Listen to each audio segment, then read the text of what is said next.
La vie en van, une fois que tu y goûtes, tu ne peux plus t'en passer. À la fin de mes études, je suis parti une année en Nouvelle-Zélande et j'y ai vécu l'une des plus belles et plus riches expériences de ma vie. L'idée de m'arrêter là était simplement inconcevable. J'ai donc fait la promesse à Virginie de l'emmener avec moi pour une nouvelle grande aventure. Cette fois, nous avons une année et demie devant nous. Difficile alors de déterminer quel continent va nous héberger durant les 18 prochains mois. À ça, nous nous imposons une seule contrainte, nous voyagerons en van aménagé. Une question a donc naturellement surgi, quel doit être le road trip d'une vie? À cette interrogation, l'extraordinaire aventure des 4L m'est revenue à l'esprit. La fabuleuse histoire de ces 4 Parisiennes au volant de 2 4L m'a toujours fasciné. Avec une détermination inébranlable et 2 solides autos, ces femmes se sont élancées en 1965 sur la panaméricaine, de la Terre de Feu jusqu'à Anchorage, totalisant plus de 40 000 km. La Paname donc, c'est cette route qui part d'Ushuaia au sud de l'Argentine et qui rejoint Prudhoe Bay au nord de l'Alaska en suivant grossièrement la côte Pacifique. Selon le Guinness Book des records, c'est la plus longue route du monde. Jusqu'alors, j'ai toujours repoussé la visite de l'Amérique du Sud à plus tard, sûrement parce que je ne parle pas un mot d'espagnol, mais aussi parce que je considère ce continent un peu lointain et peut-être trop étranger. Il est temps donc de briser la glace et d'ouvrir nos horizons, car c'est décidé, cette fois, nous partirons pour la grande traversée des Amériques. Et puisque ce sera au volant d'un van, il faudra qu'il ait du style, alors quoi de mieux que le Mitsub? Le Mitsub, c'est lui.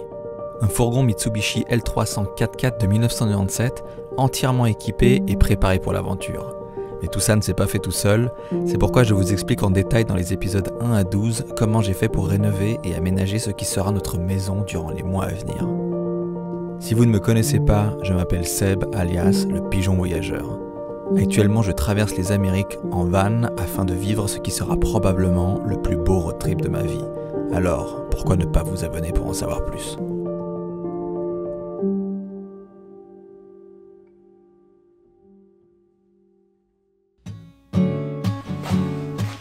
Préparer 18 mois de voyage en van, c'est assumer avoir une garde-robe réduite et le minimum d'équipement, alors autant bien s'organiser dès le début.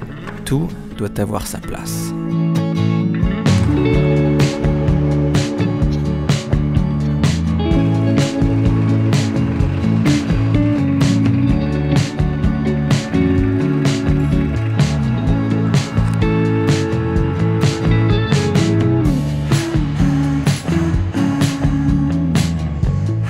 Cette belle journée d'hiver, nous quittons la Suisse pour prendre la direction de l'Allemagne. Notre prochain arrêt prévu sera la région du Bade-Württemberg.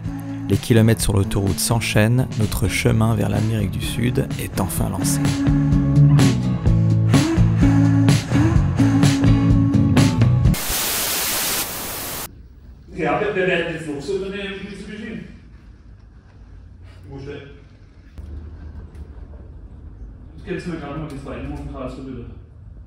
Bon, à ce moment précis, on est dans la merde.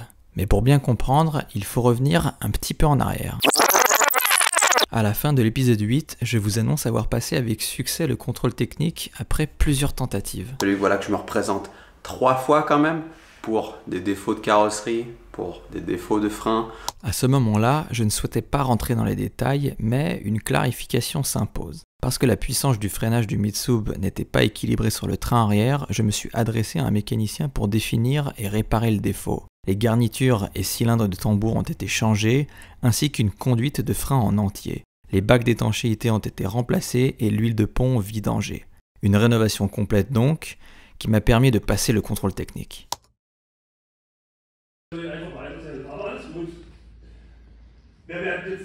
Si on en est là aujourd'hui, c'est parce que sur l'autoroute en direction de Francfort, nous avons entendu un énorme claquement puis subi une puissante perte de vitesse. Fort heureusement, j'ai pu rouler sur 1 km à peine et emprunter la première sortie d'autoroute qui m'a immédiatement mené vers un garage de concession. Un nuage de fumée s'échappait de l'arrière du véhicule, manifestement, il perdait de l'huile de façon abondante.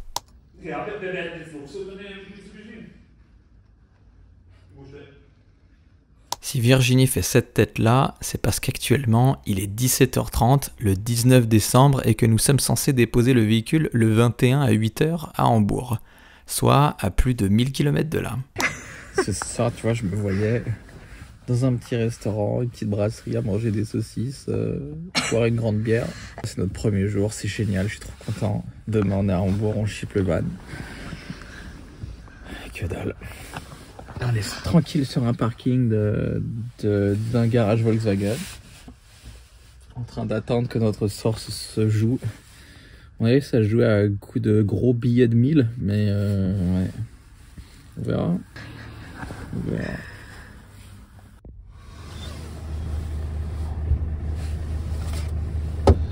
Allez mon petit père. Si je disais qu'on est dans la merde, c'est parce que le Mitsub ne peut plus avancer en l'état de peur d'endommager toute la transmission arrière.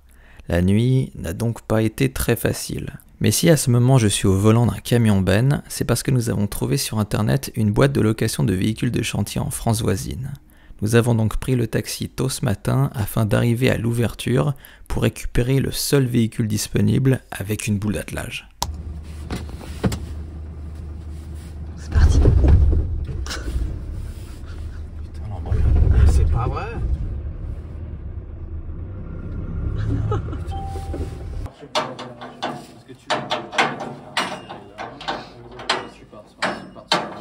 Séparément, sur Le Bon Coin, nous avons pris contact avec un particulier qui, par miracle, proposait à la location une remorque de transport de véhicules de plus de 2 tonnes.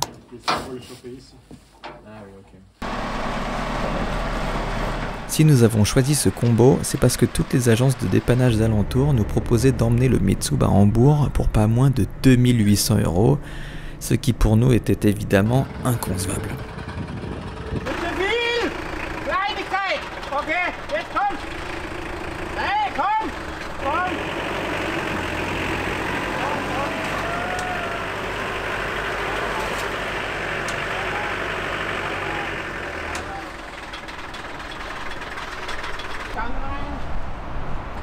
Une fois que le convoi transporteur est prêt, il n'y a pas une minute à perdre car notre échéance à Hambourg approche à grands pas. Heureusement que nous avions prévu initialement de faire un peu de tourisme en prenant un peu de marge, car la moindre minute est précieuse. Je n'ai encore jamais fait ce genre de transport, mais bien heureusement, j'ai eu la chance de passer mon permis remorque adéquat au service militaire. Cela s'avère fort utile dans cette situation. Il va pas bouger cet engin. Ok, la suite. C'est donc à 10h du matin, le 20 décembre, que nous reprenons la route direction Hambourg avec un Mitsub en chaise roulante. Nous regagnons enfin un peu espoir parce que tout redevient possible.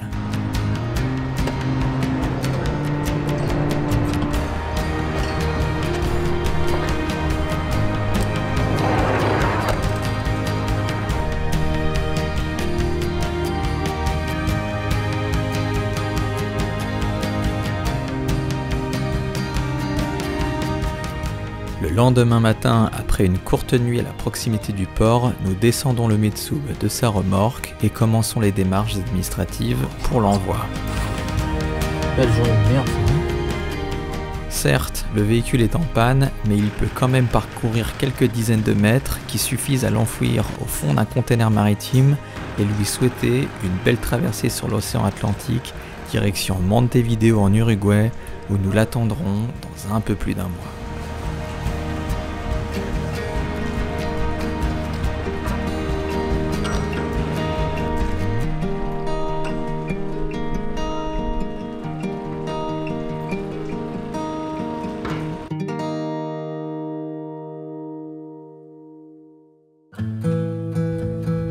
Après être retourné à la maison pour finaliser notre départ, c'est avec une pointe de nostalgie que nous quittons la Suisse, ses Alpes et ses grands lacs. Nous rejoignons Clément, mon meilleur ami, à la frontière, qui nous emmènera vers Paris, depuis laquelle nous prendrons l'Eurostar en direction de Londres. Toutes ces escales nous permettent d'aller à la rencontre de nos amis qui sûrement vont beaucoup nous manquer, et également de célébrer le mariage du frère de Virginie lors d'une magnifique cérémonie sous un fog londonien typique.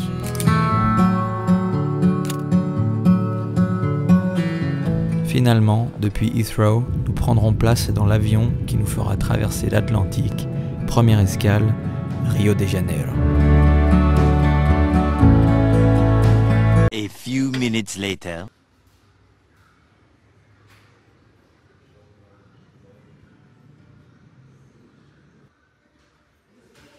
Si on fait ces sales gueules, c'est parce qu'à peine arrivé à Rio, une bande de 5 types se sont jetés sur Virginie. Ils lui ont arraché des bras notre sacoche remplie de nos 2 cartes bancaires et nos 2 téléphones. Nous pensions pourtant avoir été assez prudents, mais cela n'a malheureusement pas suffi.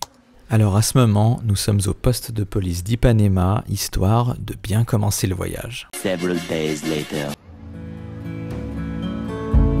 Après s'être débattus comme des acharnés pour réobtenir les accès à nos banques en ligne et après avoir acheté 2 nouveaux iPhones, nous pouvons enfin sortir de notre hôtel pour profiter un peu de ce que Rio et ses belles plages a à nous offrir. Nous profiterons de notre dernière journée d'escale pour aller à la visite de cet ovni architectural qu'est le musée d'art contemporain dessiné par Oscar Niemeyer en 1991, achevé en 1996. Conçue comme une fleur qui s'élève de son rocher, cette structure futuriste doit offrir à son visiteur une vue panoramique complète sur la baie de Guanabara ainsi que sur toutes les collines qui caractérisent si bien l'environnement unique de cette ville qui, bien évidemment, sait trouver les arguments pour nous réconcilier.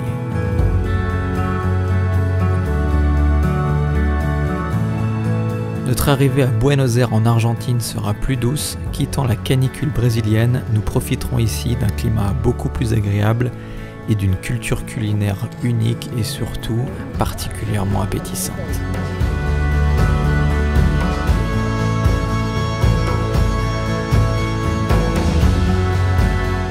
Puis finalement, nous rejoindrons par bus Montevideo en Uruguay qui nous accueillera pour un séjour prolongé.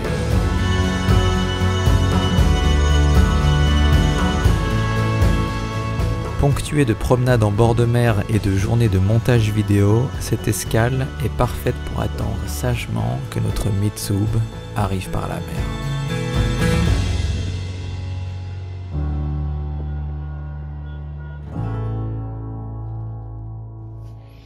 Alors concernant ce petit incident que l'on a eu sur l'autoroute, on peut s'apercevoir qu'il y a eu finalement un défaut au moment de la rénovation du pont arrière. Défaut dont on a payé les conséquences sur les premiers kilomètres de notre voyage. Alors la vraie difficulté lors de cette épreuve, ça a été de gérer 2 facteurs. Le premier, temporalité, et le deuxième, évidemment, financier. Temporalité, je considère qu'on s'en est très bien sorti parce qu'on a respecté l'échéance du dépôt du véhicule dans son container à Hambourg. Et financier, je considère également qu'on s'en est bien sorti dans la mesure où on a dépensé approximativement 400 € dans la location du camion et de la remorque, contrairement aux 2800 € que nous demandaient les transporteurs initialement. Donc ça, c'est plus ou moins une assez bonne chose.